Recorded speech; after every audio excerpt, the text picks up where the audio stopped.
Hey guys, it's Jeff, and instead of doing an unboxing video like everyone else for the iPhone 11 Pro Max, I thought I'd just get started with some testing and kind of comparing our two devices here. So I have the iPhone 11 Pro Max, as you can see, this beautiful new 3-camera design, and then the last generation iPhone XS Max.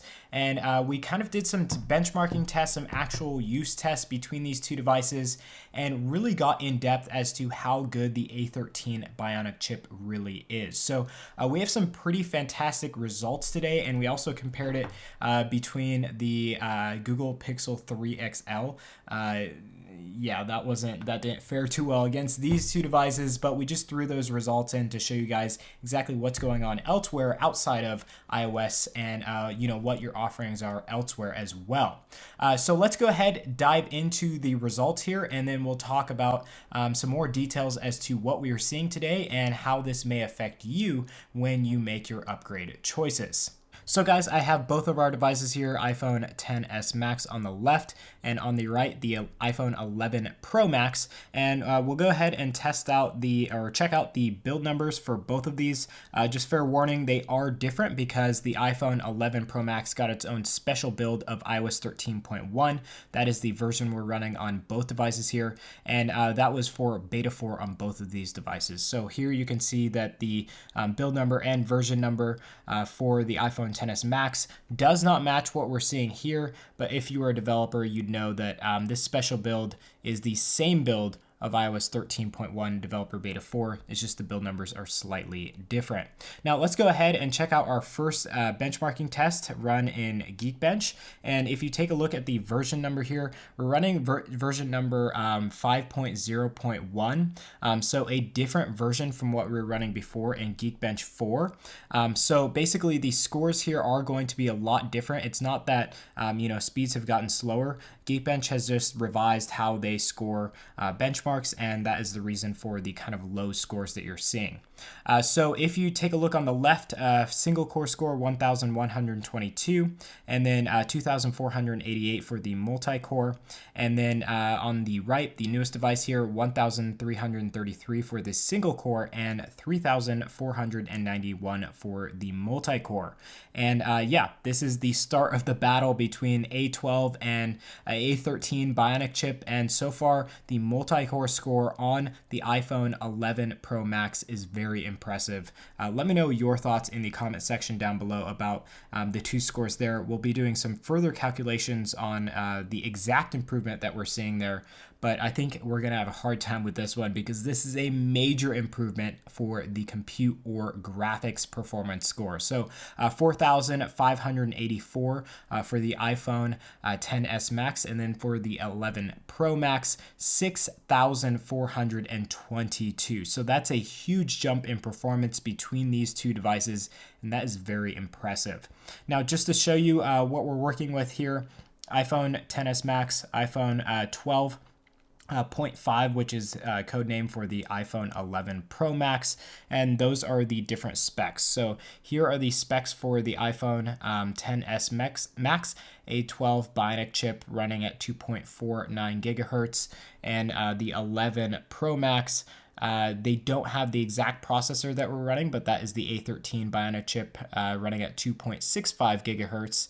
And for both phones, if you take a look at the first page here, the RAM is kind of different on both. It's actually registering as lower memory for the iPhone 11 Pro Max. So those are the specs for our two devices. Let's move on to our second benchmarking test, which is actually way harder on your device than any other benchmarks that you can run. And these are the two different scores that we got. So on our older device here, we have 329,431, and our newest device here, 428,332. So a major difference in our scores.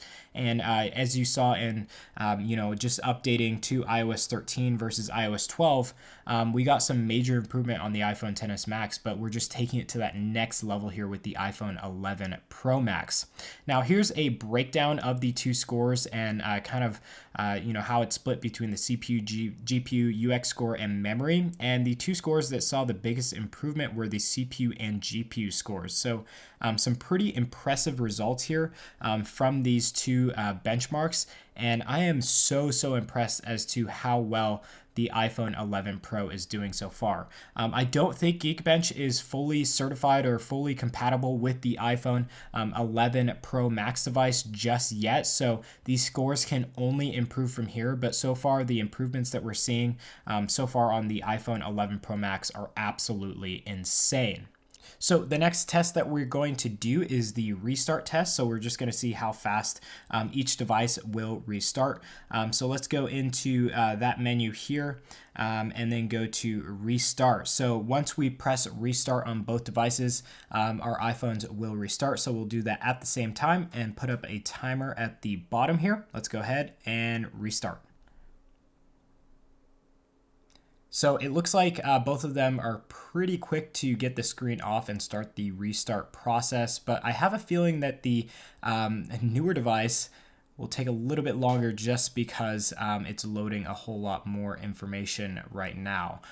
So Apple will definitely have to make sure that this restart process is a little bit faster for the newer device, but given that it's doing so many computations, I doubt that the restart process would be faster for the newer devices versus the old one. So as you can see there, a big difference in times for restart. Looks like the iPhone XS Max was faster, but given we have newer technology here, that doesn't really surprise me.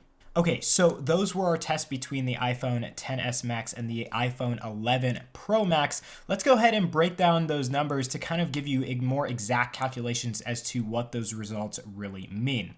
We'll start off with Geekbench, where we saw on the iPhone XS Max a combined CPU score of 3,610. On the 11 Pro Max, the combined CPU score was 4,824. Now, between the two, we saw about a 33.6% increase of those scores going from the iPhone XS Max to the iPhone 11 Pro Max, which is a really good result. Now let's switch over to the GPU side of things and the scores. I'll just go ahead and remind you of those. For the iPhone XS Max were 4,584 and the 11 Pro Max 6,422. Now, between those two scores, the total increase percentage in performance is 40%. That's a huge increase going from the A12 Bionic chip, which was already a really fast chip, faster than anything else on the market. And we're seeing that constant uptick in performance with the A13 Bionic chip here. And this goes in line with what Apple was saying at their iPhone event in September, where they presented all of these iPhones. Basically, they said you're going to be seeing even faster performance farther than anything else on the market, and this is exactly what we're seeing here day one. Now, let's switch over to the AnTuTu benchmark, where we saw some pretty good scores as well. For the iPhone XS Max, we saw a total score of 329,431, and for the 11 Pro Max, 428,332. Now, between the two scores, that's a 30% increase in performance, which kind of goes in line as to an overall kind of like 30 to 35% total performance gains between the iPhone XS Max and the 11 Pro Max. So for me, that's a very good increase in performance, but is it worth the update? Now, if we just take performance aside, don't really consider battery life or maybe some of the new features that the iPhone 11 Pro Max has, more specific to the camera. If you just take a look at performance, the upgrade honestly is not that worth it. The A12 Bionic chip is the fastest chip currently on the market other than the A13 chip. So still, if you go and pick that chip over let's say an Android device, you're getting faster performance. Any of the devices with the A12 Bionic chip would be a great choice if you don't have the money to upgrade to the newest phone, the iPhone 11 series, where you're seeing the iPhone 11, 11 Pro, and 11 Pro Max.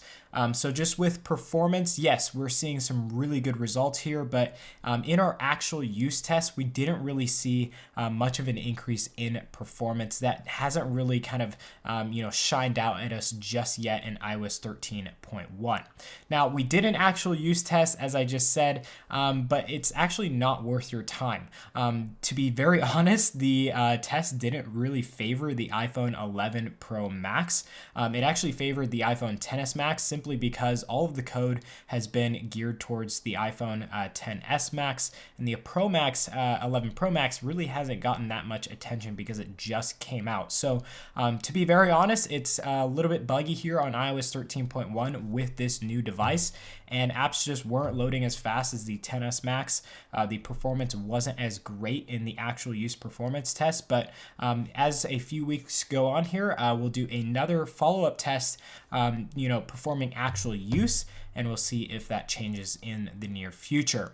Now, of course, the performance gains are huge if you consider all the new features for the iPhone XS Max, including the large battery life that this phone gets, and also it coming with fast charging and everything like that, the fast charger hardware. I definitely consider upgrading. The new colors are absolutely amazing. I love the matte finish on the back, and I'm sure there's some people out there, some crazy people dropping their phones showing you exactly how strong it is over the XS Max. So guys, that was our speed test. Thank you for watching. If you have any comments, questions, or anything like that, please leave those in the comment section down below.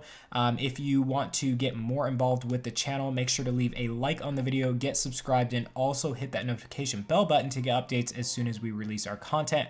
We have a lot coming up for you guys. You will not want to miss that. Also, check out our Discord server. We have, forums on iOS 13, iOS 12. We have forums on phones and everything like that. Everything basically that we talk about on the channel is in our Discord server. So there's a link to that in the video description down below. I'd love to see you guys over there. So again, thank you guys for watching, and hopefully I'll be seeing you in some upcoming content. Until then, I hope you're enjoying iOS 13 or maybe your brand new iPhone as well. So I hope you guys have an awesome day. Peace.